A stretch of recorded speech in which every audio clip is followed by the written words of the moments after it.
আব্রাহার কি হয়েছে? একটু শুনবেন এদিকে। আমার মনে হয় না আব্রাহা আমাদেরকে শান্তিতে থাকতে দেবে। ওর আচরণ আমার সন্দেহজনক মনে হচ্ছে। কি চায় ও কি মক্কায় কোনো দুঃসংবাদ নিয়ে আসবে? কিন্তু আমার মনে হয় আব্রাহা কোনো পরিকল্পনা করছে। কি পরিকল্পনা? আমি তো তোমাকে সব খুলেই বললাম, আশা করি তুমি আমার কথা বুঝতে পেরেছ।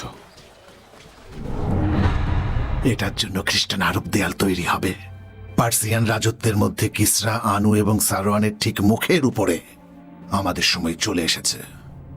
তৈরি হও, সবাইকে যুদ্ধের জন্য প্রস্তুত করো। হে কুরাইশগণ, হে মক্কা প্রধান, একটা খারাপ খবর আছে। হে কুরাইশগণ, আপনার জন্য দুঃসংবাদ আছে। আপনার ভাই আব্দুল্লাহ নেই।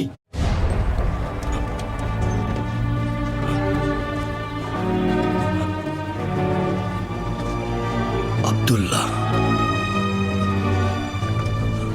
আব্দুল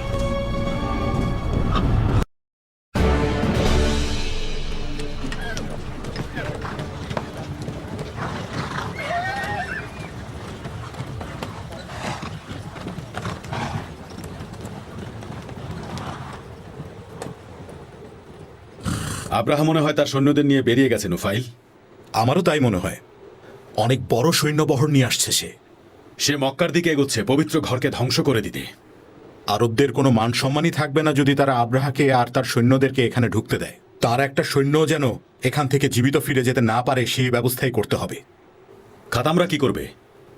আমরা খাতামরা তার উপর হামলা করব। রাজা আব্রাহাকে একেবারে ধুলোর সাথে মিশিয়ে দেব আমরা। আমি যতদূর জানি আরবদের মধ্যে খাতামরা কোনো বেআইনি কাজ করবে না। তুমি ঠিকই বলেছ নাফার। কেউ পবিত্র ঘর ধ্বংস করতে চাইছে, এটা আমরা কখনোই মেনে নেব না। কখনো না, কোনোভাবেই না। ওরা কুরাইশের সাথেই আছে এবং পবিত্র ঘরকে রক্ষা করবে। মনে হয় না আব্রাহা এখানে এসে বেশি কিছু করতে পারবে। আর আমার মনে হয় না আরবীয়রা আব্রাহাকে এভাবে সফল হতে দেবে। আরবীয়রা যদি একজোট হয়ে থাকে তাহলে লড়াই করতে পারবে। তুমি যা বলছো তা কি তুমি নিশ্চিত হয়ে বলছো? পুরোপুরি নিশ্চিত না, কিন্তু আমার মন এটাই বলছে। পবিত্র ঘরের জন্য ওরা জীবন দিয়ে দেবে। আরবীয়দের মধ্যে কেউ কি আব্রাহার সাথে হাত মেলাতে পারে? সে ধ্বংস হয়ে যাবে, তাকে আরবীয়রা ছাড়বে না। নাজরানের আল হারিস বংশে এমন কিছু লোক আছে, তারা বেইমানি করলেও করতে পারে। নিজেদের স্বার্থের জন্য এটা করতে পারে। কিন্তু তুমি তো মক্কা প্রধানকে ভালো করেই চেনো। যে মুহূর্তে আব্রাহার সৈন্যরা মক্কায় ঢুকবে তখনই মক্কা প্রধান না, নিশ্চয়ই ও ভেঙে পড়েছে। ওর কষ্ট আমরা অনুমানও করতে পারছি না। ওর অনাগত সন্তানের জন্য এটা দুঃসংবাদ। ওর দিকে খেয়াল রাখতে হবে। ওকে একদম একা ছাড়া যাবে না। আমি আগে থেকেই সে ব্যবস্থা করে রেখেছি। ওর অবস্থাটা আমি বুঝতে পারছি। লাকা সালাম মক্কা প্রধান। লাকাস সালাম। এসো, বসো আসাদ, বসো। আমি এখানে বসতে আসিনি আব্দুল মুত্তালিব। একটা খারাপ খবর আছে, কিভাবে বলবো বুঝতে পারছি না। আমার ছেলে আব্দুল্লাহর মৃত্যুর চেয়েও ভয়ঙ্কর কোনো খবর সেটা। বলুন না চাচা, কি খবর? ইথিওপিয়ানরা আব্দুল মুত্তালিব কি করেছে? জলদি বলো। ওরা এদিকে এগিয়ে আসছে। আব্রাহা তার বিশাল সৈন্যবহর নিয়ে আসছে পবিত্র কাবাকে ধ্বংস করে দিতে। হিমিয়ার থেকে একটা খবর এসেছে। নাফার বলছি মক্কা প্রধান হাসিম পুত্রকে। আব্রাহা তার সৈন্যবহর নিয়ে খুব দ্রুত মক্কার দিকে এগিয়ে যাচ্ছে। সাথে হস্তি বাহিনী আছে, আর পবিত্র কাবাকে তারা চিরদিনের মতো ধ্বংস করে দিতে চায়।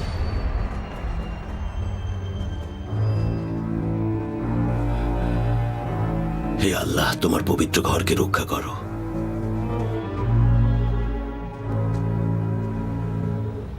সবাই শুনুন আমার কথা। আব্রাহা আর তার সৈন্যবাহর মক্কা ধ্বংস করতে এগিয়ে চলেছে। বিশাল সৈন্যবাহর তার। আমরা হয়তো সবাইকে মারতে পারবো না, কিন্তু কেউ যেন বলতে না পারে যে আব্রাহা আর তার সৈন্য ইয়েমেনের উপর দিয়ে মক্কায় পবিত্র ঘর ধ্বংস করতে গেছে। কিন্তু ইয়েমেন থেকে কেউ কোনো রকম বাধা দেয়নি। এখন কি করতে হবে সেটা বলো। আমরা আমাদের তীর ধনুক দিয়েই তাদের উপর হামলা করব। তারপর মরুভূমির দিকে যাব। প্রথম আক্রমণের পর আমরা দ্বিতীয় আক্রমণের জন্য তৈরি হব। যখন সে খাতামের ভূমিতে আসবে আর সেদিক দিয়ে আব্দুল মুতানে আসবে, সেখানেও আমরা একইভাবে আক্রমণ করব। তবুও যদি সে মক্কা পর্যন্ত পৌঁছে যায় তাহলে অবশ্যই মক্কার লোকেরা সেখানে তাকে প্রতিরোধ করবে, আমরাও করব। আর আমরা যদি আব্রাহাকে মারতে পারি, তার সৈন্যবহর দুর্বল হয়ে যাবে আর তারা অবশ্যই পালাবে।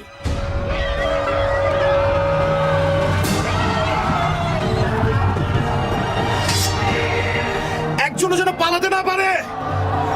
আক্রমণ, আক্রমণ! মাকসুদেরা কারা বলো তো? আমার এত বড় সৈন্যবহরের সামনে এসে দাঁড়ানোর এত সাহস কার? আমি জানি না এরা কারা, কিন্তু আমার মনে হচ্ছে এরা হিমায়রির জনগণ। একজনের নেতৃত্বে তারা এসব করছে। তারা আক্রমণ করছে কারণ ভেবেছে আমরা ভয় পেয়ে এখান থেকে ফিরে যাব। ওরা স্বপ্ন দেখছে। পৃথিবীর কেউ আমাকে এই যুদ্ধে থামাতে পারবে না। আমি ওদের ওই কাবাঘর ধ্বংস করবই। তুমি আমার কথা শোনো আসওয়াদ, আমি একজন যোদ্ধা। এসব ছোটখাটো হুমকিতে ভয় পাওয়া আমার স্বভাব না। ওদেরকে যুদ্ধ করতে দাও। খুব তাড়াতাড়ি ওদের চোখ থেকে পর্দা সরে যাবে।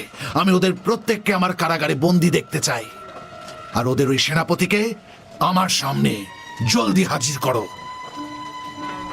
জয় হুকুম প্রভু।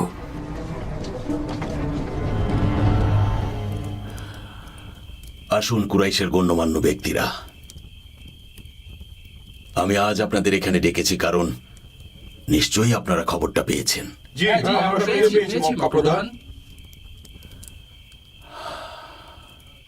আব্রাহা মক্কার দিকে এগিয়ে আসছে। ওকে কিভাবে প্রতিরোধ করতে পারি? ওদের তো অনেক সৈন্য, আর আমাদের তো কিছুই নেই। আমরা কি তাদের মক্কায় ঢুকতে দেব নাকি? ওরা আমাদের ঘর বাড়ি ধ্বংস করবে, স্ত্রী সন্তানদের নিয়ে যাবে, মেয়েদের উপর অত্যাচার করবে, আমাদের পুরুষদের খুন করবে। আমরা কি সেটা হতে দেব? আর আমাদের পবিত্র কাবা, জীবন দিয়ে হলেও পবিত্র কাবাকে রক্ষা করব। আমি উনার সাথে পুরোপুরি একমত। কাবার জন্য আমরা জীবন দিতেও প্রস্তুত। এই যে মক্কার প্রধান, আমাদের পবিত্র কাবা আমাদের জন্য সাধারণ কিছু না। কাবাকে রক্ষা করার দায়িত্ব কিন্তু আমাদের।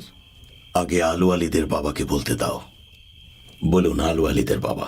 আমি বলছি আরবের সব জাতিকে বার্তা পাঠানো হোক, তারা যেন তাদের গোত্র থেকে লোক পাঠায়। তারা যেন আমাদের সাথে এক হয়ে আব্রাহার সৈন্যদের বিরুদ্ধে লড়াই করে। ভালো বলেছেন মুগিরা চাচা, কিন্তু আব্রাহার সৈন্যদের খবর আরবের সব জায়গায় পৌঁছে গেছে, তাও তো কেউ এলো না। শোনো আব্দুল মুত্তালিব, বলুন, শুনছি। আমরা কুরাইশ বংশের সবাইকে একত্র করে আমরা সবাই মিলে আব্রাহার বিরুদ্ধে লড়াই করব। বলুন আব্দুল মুত্তালিব, আপনার কি সিদ্ধান্ত? কুরাইশের গুণীজন, দেখুন এটা একটা বিশাল সমস্যা। মনে হয় না এখন আরবীয়রা আমাদের সাহায্য করে নিজেরা বিপদে পড়বে। এখন তাদের সাহায্য চেয়ে কোনো লাভ হবে না। যদি কিছু আরবীয়রা পথে আব্রাহার উপরে আক্রমণ করে, তাতেও আমার মনে হয় না খুব একটা লাভ হবে। বিশাল সৈন্যবহর নিয়ে আসছে। এখন শুধুমাত্র আমরা আল্লাহর কাছেই সাহায্য চাইতে পারি। না, শেষ পর্যন্ত আমরা আব্রাহার বিরুদ্ধে লড়াই করব। বাড়ি ফিরে যান আর আল্লাহর কাছে দোয়া করুন আব্রাহার সৈন্যবহর যেন এখানে পৌঁছানোর আগেই ধ্বংস হয়ে যায়। ইয়া রাব্বুল কাবা, তুমি আমাদেরকে রক্ষা করো। তুমি তোমার পবিত্র কাবাকে রক্ষা করো।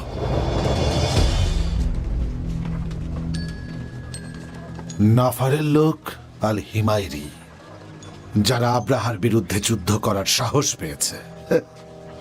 কোন সাহসে তোমরা এটা করলে?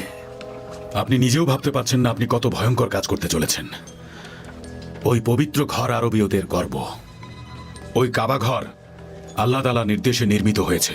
তুমি কি বুঝতে পারছো আমি তোমার সাথে কি করতে পারি নাফারি? সেটা আমি জানি না, কিন্তু আপনি যদি আমাকে জীবিত ছেড়ে দেন, আপনার বিপদ হতে পারে। কথাটা মনে রাখবেন। আমাকে ভয় দেখানোর চেষ্টা করছো? এটা জানার পরেও যে আমি রাজা আব্রাহা? একে লোহার শিকল দিয়ে বেঁধে রাখো আর নিয়ে চলো আমাদের সাথে, যাতে নিজের চোখে আমাদের সাথে গিয়ে দেখতে পারে কিভাবে আমরা ওদের ওই কাবা একেবারে ধ্বংস করি। আমি ভয় দেখানোর চেষ্টা করছি না, শুধু সতর্ক করছি। আজ পর্যন্ত যারা কাবা আক্রমণ করার চেষ্টা করেছে, তাদের নাম চিরতরে মুছে গেছে। নিয়ে যাও, আর আমি যা বললাম তাই করো।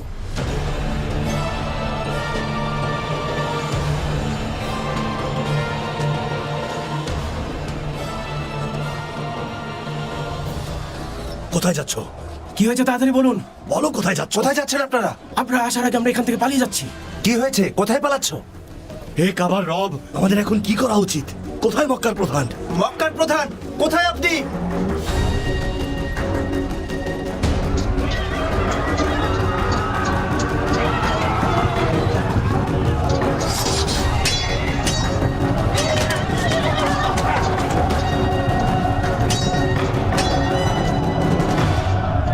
সাবধান করে দিচ্ছি নুফাইল, তোমার লোকদের তলোয়ার ফেলে দিতে বলো, না হলে বেঁচে ফিরবে না কিন্তু। এক শর্তেই আমরা আমাদের তলোয়ার ফেলবো। কি? খাতামের যত লোককে তোমার রাজা বন্দী করেছে তাদের সবাইকে ছেড়ে দিতে হবে। সেই সিদ্ধান্ত শুধু রাজাই নিতে পারবেন। আচ্ছা ঠিক আছে, মানলাম। তাহলে আমি তোমাকে আরেকটা শর্ত দিচ্ছি। তুমি আমাদের সৈন্য দলে যোগ দেবে এবং আমাদের সাথে মক্কায় যাবে। তো কি বলো তুমি?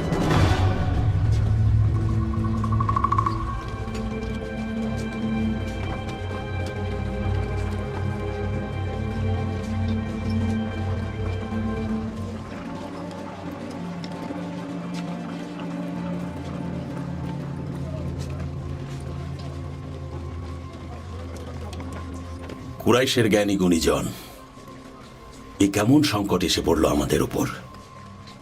আব্রাহার সৈন্যবহর তো একেবারে কাছে চলে এসেছে, কিন্তু তাদের মক্কায় আসার পথে আমাদের বন্ধু নাফার আক্রমণ করেছে। নোফাইল ইবনে হাবিব ও খাতাম গোত্রকে সাথে নিয়ে আক্রমণ করেছে, আর অন্যদিকে আব্দুল মোদানের লোকেরাও প্রতিরোধ গড়ে তুলেছে। এখন যদি আমরা শুধুমাত্র কুজ্জাহ, কিনানা, আলা হাবিস থেকে লোকজনকে একত্র করতে পারি, বিশেষ করে যারা তলোয়ার চালাতে পারে, তাহলে ভালো হতো। আরবের বাকি গোত্রদের ক্ষেত্রে আপনার কি বলার আছে মক্কা প্রধান? আব্রাহার সৈন্যদের সামনে লড়াই করার মতো অবস্থা আরবের অন্য গোত্রদের নেই। তার মানে আমাদেরকে এই আব্রাহার বিশাল সৈন্যবাহিনীর সাথে লড়তে হবে? ঠিক বলেছেন আপনি। কি ভাবছো আব্দুল মুত্তালিব? বলো, মক্কার মানুষ তোমার বিরুদ্ধে যাবে না। ওয়ারাকা, তুমি তো অনেক বিষয় জানো, তুমি কিছু বলো আমাদের। জি মক্কা প্রধান, কুরাইশ গোত্র যদি প্রস্তুত থাকে আব্রাহার বিরুদ্ধে লড়তে দিন। আমার মনে হয় না আব্রাহা আপনাকে কিছু করবে। তার একটাই মাত্র উদ্দেশ্য, তা হলো পবিত্র কাবা ঘরকে ধ্বংস করা।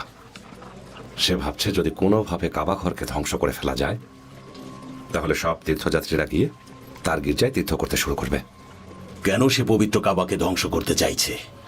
ইয়েমেনের মানুষ নিশ্চয়ই তাকে সতর্ক করেছে, নিশ্চয়ই তাকে বলেছে কাবা আমাদের কাছে কতটা পবিত্র, কাবা আমাদের কাছে কতটা পবিত্র। এখানে কেউ কখনো আক্রমণ করতে পারে না। কেউ যদি সাহস করে, আল্লাহ তাকে ধ্বংস করে দেবে। আমার মনে হয় খবর তার কান পর্যন্ত পৌঁছে গেছে, কিন্তু তাকে আরেকজন বুদ্ধি দিচ্ছে।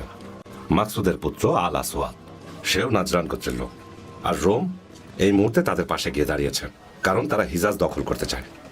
হিজাজ রোমের সীমানার একদম কাছে। তারা তাদের সীমানা বাড়াতে চাইছে, আদান এবং আভিয়ান থেকে তিহামা, হিজাজ এবং সিরিয়া পর্যন্ত। তাদের সামনে শুধুমাত্র একটাই বাধা, সেটা হলো আমাদের পবিত্র কাবাঘর। তুমি এত কিছু কিভাবে জানলে? কুরাইশের জ্ঞানী গুণীজন, আপনারা জানেন আমি একজন বণিক। বিভিন্ন জায়গায় আমাকে বাণিজ্য করতে যেতে হয়, নানান দেশের মানুষের সাথে আমার কথা হয়। আব্রাহা হিজাজের লোকদের উপর জোর খাটাচ্ছে, তাদেরকে খ্রিস্টান বানাতে চাইছে। তার মানে কাবাঘর তো ধ্বংস করবেই। ঠিক বলেছ ওয়ারাকা, আব্রাহা বিশাল বড় পরিকল্পনা নিয়ে এসেছে। পার্সিয়ানদের মুখোমুখি হয়ে তার সাম্রাজ্য আদান সমুদ্র থেকে সিরিয়া পর্যন্ত বিস্তার করতে চায়। এর ফলে রোমানরা ভারত মহাসাগরে পৌঁছে আরবদের সাথে মৈত্রী চুক্তি করবে। এই কারণে সেই ভূমিতে একটা নিরাপদ বাণিজ্যের জন্য যোগাযোগ ব্যবস্থা গড়ে তুলতে পারবে। এই পরিকল্পনা সফল হবে না যদি আরবদের জোর করে খ্রিস্টান না বানানো যায়, আর আমাদের পবিত্র কাবা ধ্বংস না করা হয়। কাবা ঘরকে? কাবাকে কিভাবে ধ্বংস হতে দেব? যেভাবেই হোক আমাদের পবিত্র ঘরকে বাঁচাতেই হবে। আমাদের সবাইকে যে কোনো কিছুর জন্য প্রস্তুত থাকতে হবে।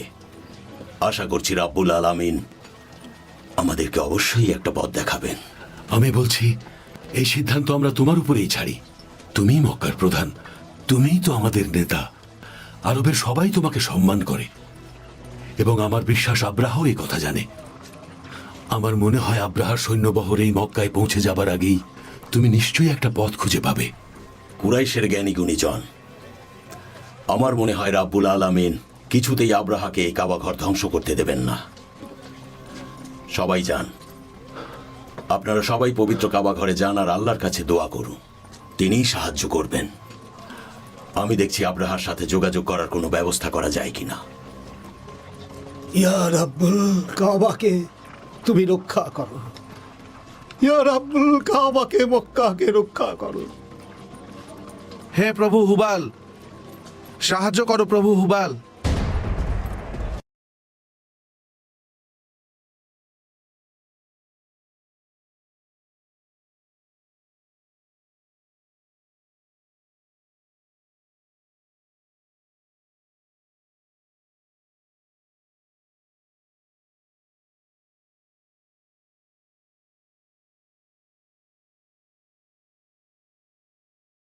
ব্যক্তিকে নিয়ে এসো, আর সাথে ওই নুফাইলকেও আনো। শোনো হুনাতা, বলুন মালিক। মক্কাতে পৌঁছতে আমাদের আর কতদিন সময় লাগবে? কয়েকদিনের মধ্যে উকাজে পৌঁছে যাব, তারপরেই আমরা নাখলায় পৌঁছে যাব। নাখলার পাশেই মক্কা। খুলে দাও এদেরকে।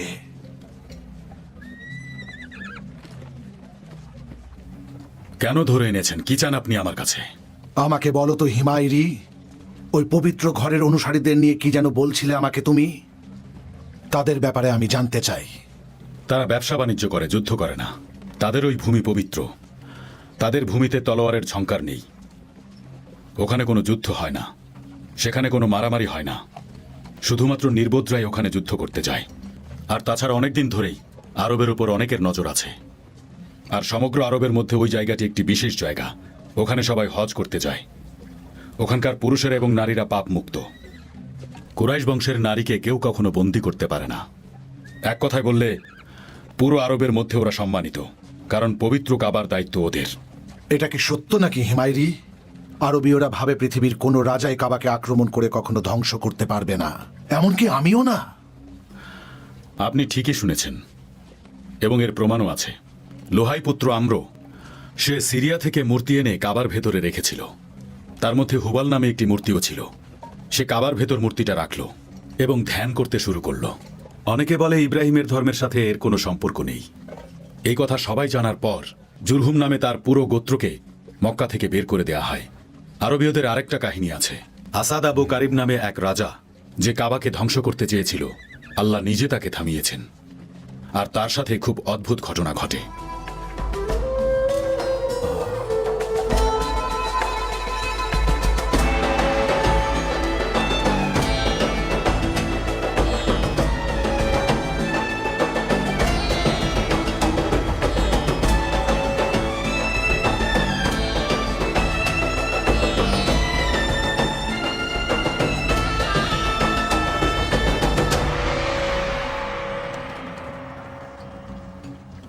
আচ্ছা, আমাকে রাজা আবু কারিবের গল্পটা বলো তো হিমিয়ারি।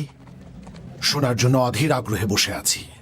আরবের লোকেরা বলে যে রাজা আবু কারিব একজন মূর্তির পূজারী ছিল।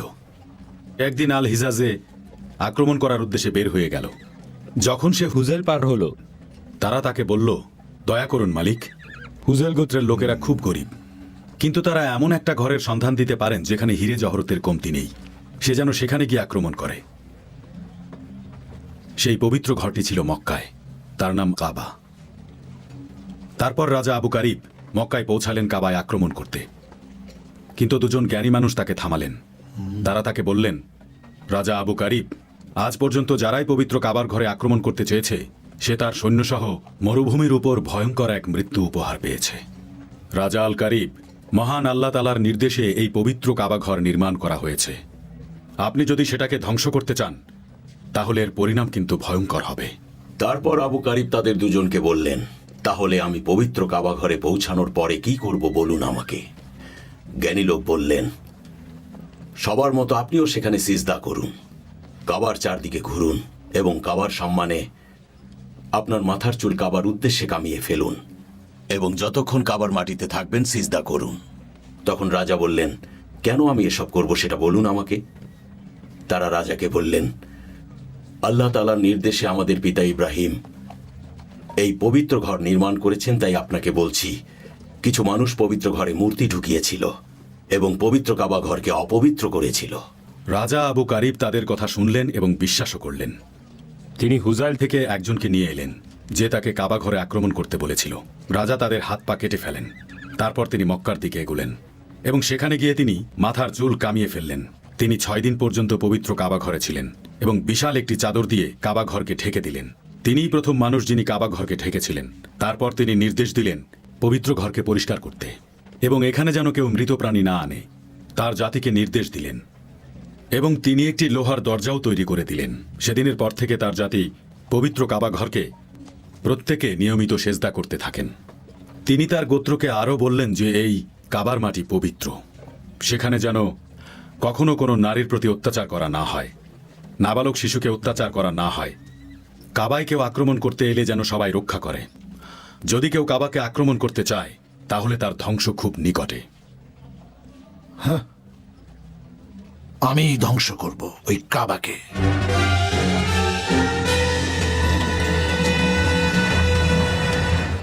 আমি খুব তাড়াতাড়ি এর শেষ দেখতে পাচ্ছি।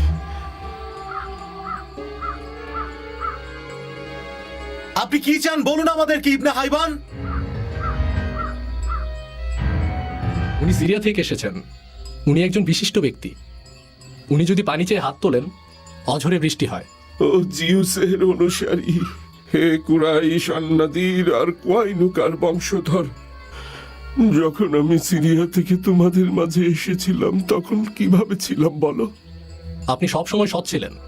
আপনার প্রার্থনাতেই এই শুকনো মরুভূমিতে বৃষ্টি হতো। আমার কাছে বোকা সেজনা। আমি তোমাদের সামনে এই জন্যই এখন কথা বলছি, কারণ আমি জানি খুব শীঘ্রই আমার মৃত্যু হতে চলেছে। কি মনে হয় তোমাদের কেন আমি সিরিয়া ছেড়ে তোমাদের মাঝে এসেছি, যেখানে সারাবার খাবারের লহর বইত? সে আরামের জায়গা ছেড়ে আমি ইয়াত্রিবের এই শুকনো মরুভূমিতে কেন পড়ে আছি? সেটা আপনিই ভালো জানবেন ইবনে হাইবান। ঠিক আছে, মন দিয়ে শোনো। আমি এখানে এসেছিলাম এক নবীর আগমনের কথা শুনে। তার আগমনের সময় সন্নিকটে তিনি ইয়াত্রিবে এসে থাকবেন। আমি জানি তিনি সৃষ্টিকর্তার নির্দেশিত পথ আমাকে দেখাতে পারেন, যে পথ আমি এতদিন ধরে সন্ধান করে এসেছি। তার আগমনের সময় কাছাকাছি, আর সর্বপ্রথম ইহুদিরাই তার খোঁজ পাবে। আমি তোমাদের সতর্ক করছি। জি, আমরা অপেক্ষায় থাকব। সৃষ্টিকর্তা সাক্ষী, তোমাদের কাছে বার্তা পৌঁছে দিলাম।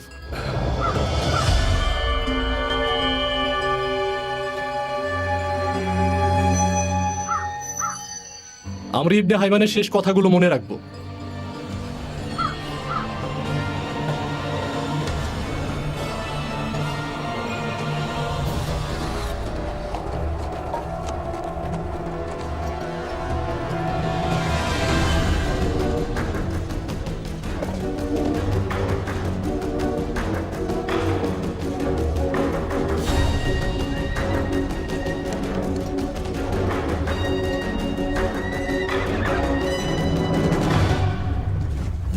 প্রভু, একটা কথা।